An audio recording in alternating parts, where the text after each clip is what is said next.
Longtemps confiné au pied de son piton rocheux, Grenoble, centre important de la recherche scientifique, a, depuis le milieu du siècle, progressé à un rythme accéléré. Tout y est en mutation, en croissance. La population augmente sans cesse et la cité va maintenant buter jusqu'au pied des montagnes.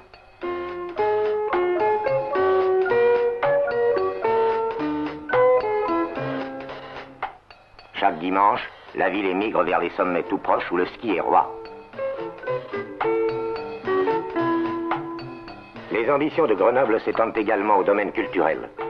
Cette ville, dont l'université accueille de nombreux étudiants étrangers, est aussi le siège d'activités artistiques d'avant-garde.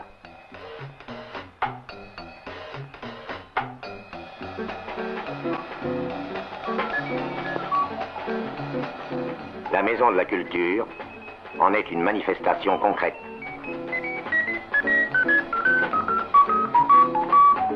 Organisation parfaite, présence des cerveaux dirigeants, collaboration des muses, culte de la beauté, disait Pierre de Coubertin, le rénovateur des Jeux, sont choses nécessaires pour donner à la jeunesse universelle l'occasion d'une rencontre heureuse et fraternelle. Les 10e Jeux olympiques d'hiver devaient trouver à Grenoble un cadre à leur mesure.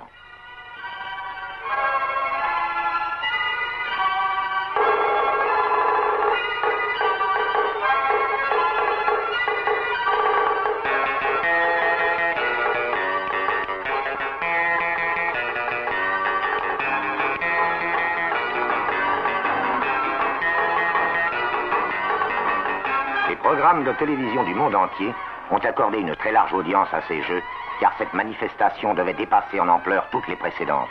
Jamais n'avait été réuni simultanément autant d'énergie créatrice au service du sport et de la culture. La journée d'ouverture des Jeux se déroule selon le cérémonial traditionnel.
Ce premier jour de liesse couronne plusieurs années d'efforts de la part des autorités et du comité d'organisation.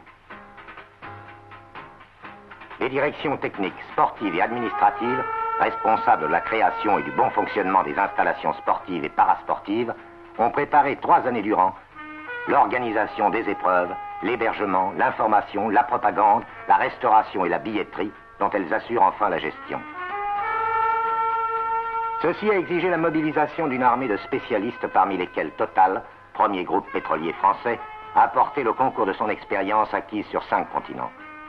Il s'agissait à la fois de résoudre tous les problèmes de ravitaillement en produits pétroliers et d'offrir aux milliers d'automobilistes venant au jeu des services adaptés à leurs besoins en facilitant leur circulation et leurs conditions de séjour à Grenoble et ses environs.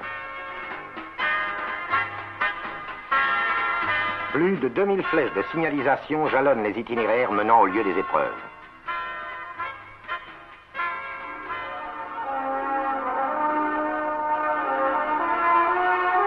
À proximité de la cité olympique, un immense parking reçoit les 650 cars équipés pour la neige.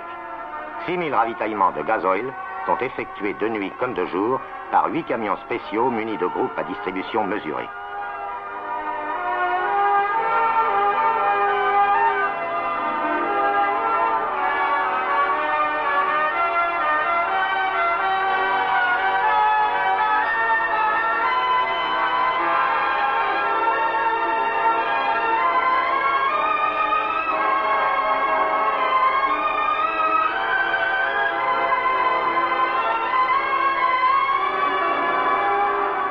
Les 28 hélicoptères des services de sécurité de liaison ont été l'objet de 500 mises à bord de carburéacteurs.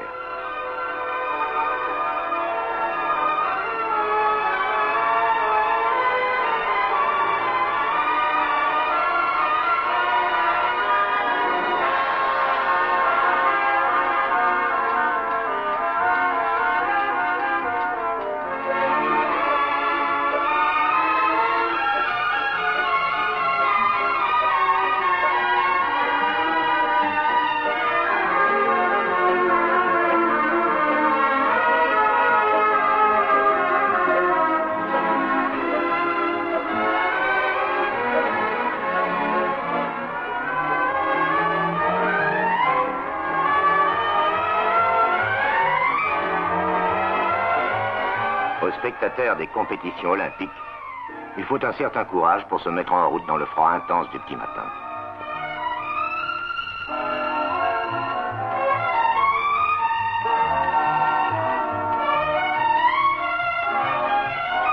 Mais quelle récompense que le spectacle des concurrents qui s'affrontent pour remporter une victoire au centième de seconde près.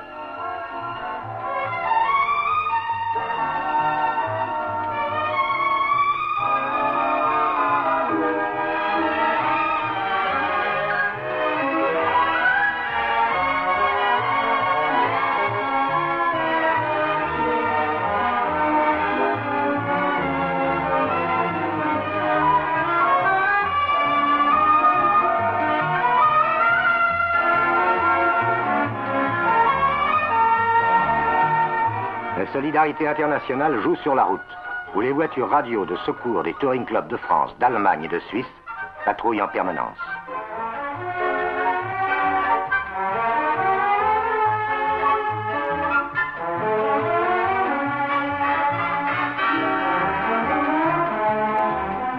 Ailleurs, les fondeurs jettent toute leur énergie dans la bataille pour inscrire leur nom au palmarès du marathon des neiges.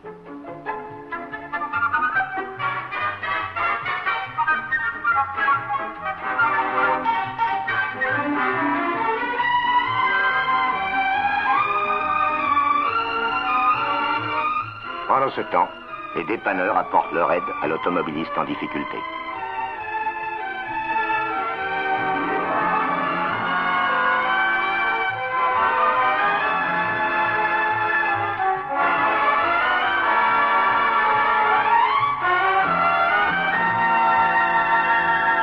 Le dépannage sur l'autoroute A48, station de la panne ignorée. Paris.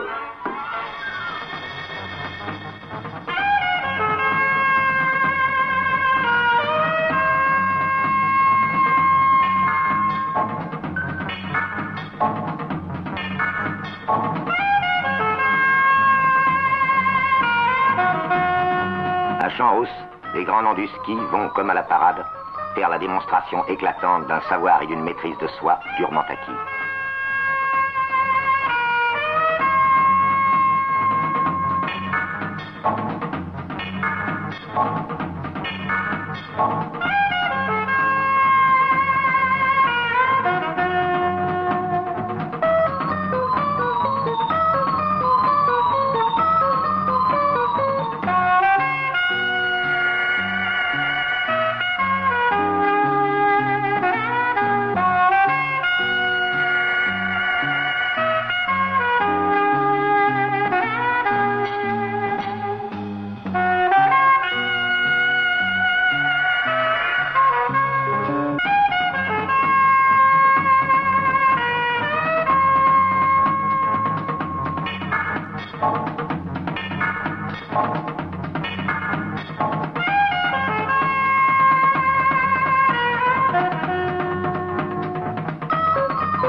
Dans 6 centres d'accueil Total, ouverts dans les stations situées sur les principales voies d'accès à Grenoble, des hôtesses interprètes fournissent tous les renseignements dont peut avoir besoin l'automobiliste venant assister au jeu.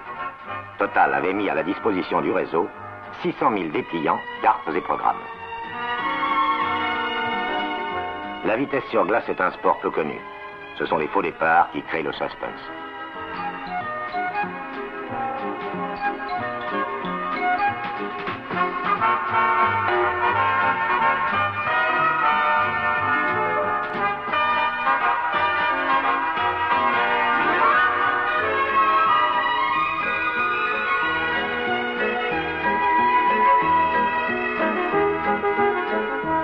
Autobus des transports parisiens renforce les moyens mis à la disposition du public.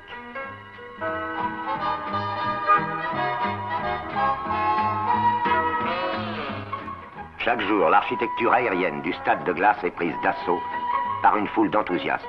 3 millions de billets ont été imprimés. Ils portent au verso, à côté de la marque Total, un schéma d'accès aux enceintes olympiques. Beaucoup ont découvert à Grenoble le vrai visage de ce sport viril qu'est le hockey sur glace.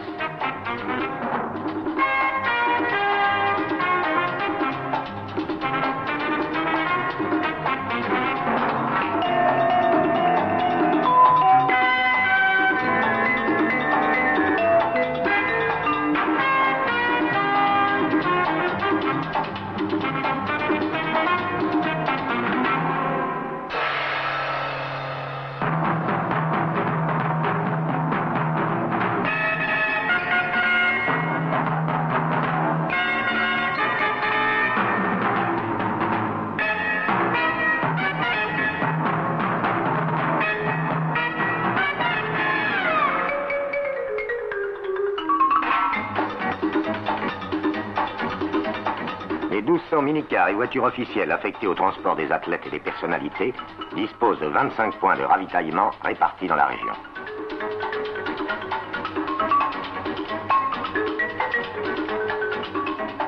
Sur le lieu même des épreuves, des camions citernes complètent ce réseau.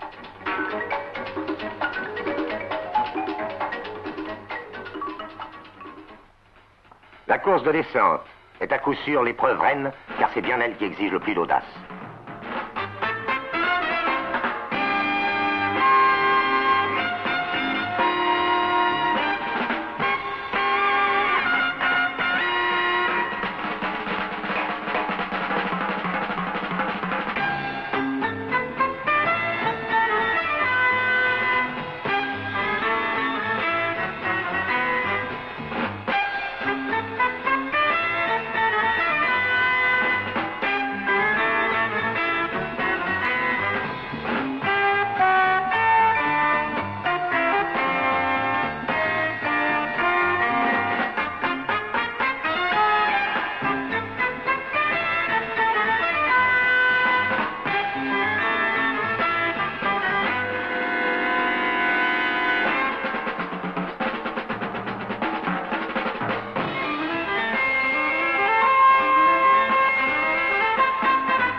Et voici la station spécialement construite dans le village olympique.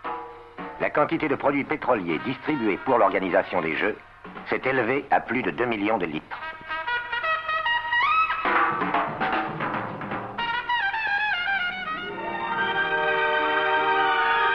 Le soir, c'est l'apothéose de l'art et du sport.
Des terrasses où Total reçoit tous les soirs ses amis, Grenoble se laisse admirer.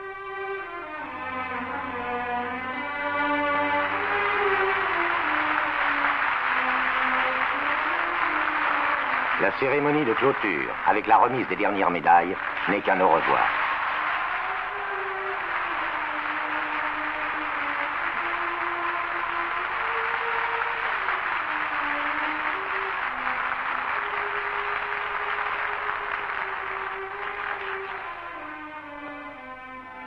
La rencontre de ces trois jeunes grenobloises en costume régional et de ces gracieuses japonaises nous rappelle en effet que les athlètes se retrouveront dans 4 ans à Sapporo, au Japon.